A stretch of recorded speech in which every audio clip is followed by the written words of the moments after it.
லேசான தலை சுற்றல் காரணமாக தமிழக முதலமைச்சர் மு.க.ஸ்டாலின் மருத்துவமனையில் அனுமதிக்கப்பட்டுள்ளார். 3 நாட்கள் ஓய்வு எடுக்க வேண்டும் என மருத்துவர்கள் அறிவுறுத்தியுள்ளனர். இந்த நிலையில் மருத்துவமனையில் இருந்தபடியே அரசு பணிகளை தொடர்கின்றேன் என மு.க.ஸ்டாலின் எக்ஸ் பக்க பதிவில் குறிப்பிட்டுள்ளார்.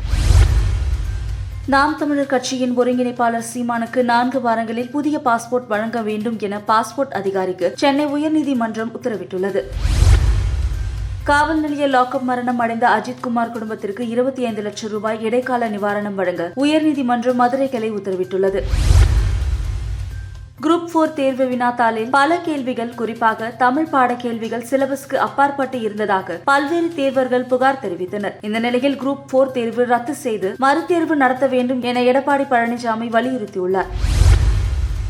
100 நாள் வேலை திட்டத்திற்கு தமிழகத்திற்கு விடுவிக்கப்பட வேண்டிய நிலுவைத் தொகை 464 கோடி ரூபாய் என மக்களவையின் மத்திய வேளாண் அமைச்சகம் எழுத்துப்பூர்வமாக பதில் அளித்துள்ளது.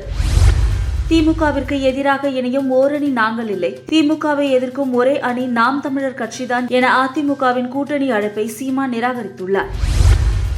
இபிஎஸ் கடைவிரித்தும் யாரும் வரவில்லை, கடைவிரித்து யாரும் வரவில்லை என்றால் வாங்க சார் என்றுதான் அழைக்க வேண்டும் என திமுக பொதுச் செயலாளர் துரைமுருகன் விமர்சனம் செய்துள்ளார். இந்திய துணை குடியரசுத் தலைவராக இருந்த ஜெக்தீப் தன்கர் தனது பதவியை ராஜினாமா செய்துள்ளார். அவரது ராஜினாமாவை குடியரசுத் தலைவர் திரௌபதி முர்மு ஏற்றுக்கொண்டார். இந்த நிலையில் இந்தியாவின் துணை குடியரசுத் தலைவர் உட்பட பல்வேறு பதவிகளில் நமது நாட்டிற்கு சேவை செய்ய ஜெக்தீப் தன்கர் பல வாய்ப்புகளை பெற்றுள்ளார். அவர் நல்ல ஆரோக்கியத்துடன் இருக்க வாழ்த்துகிறேன் என பிரதமர் மோடி பாராட்டியுள்ளார்.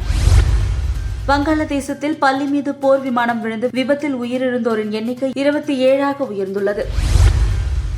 இந்தியா இங்கிலாந்து இடையிலான 4வது டெஸ்ட் போட்டி நாளை தொடங்குகிறது. 3 போட்டிகள் முடிவில் இந்தியா 1-2 என பின்தங்கிய நிலையில் இந்த போட்டியில் வெற்றி பெற்று தொடரை 2-2 என சமநிலையில் வைக்க முயற்சிக்கும். அதேவேளையில் 3-1 என வெற்றி பெற்ற இங்கிலாந்து தொடரை வெல்ல முனைப்பு காட்டும். இதனால் இந்த டெஸ்ட் ரசிகர்களுக்கு விருந்து படைக்கும் போட்டியாக அமையலாம்.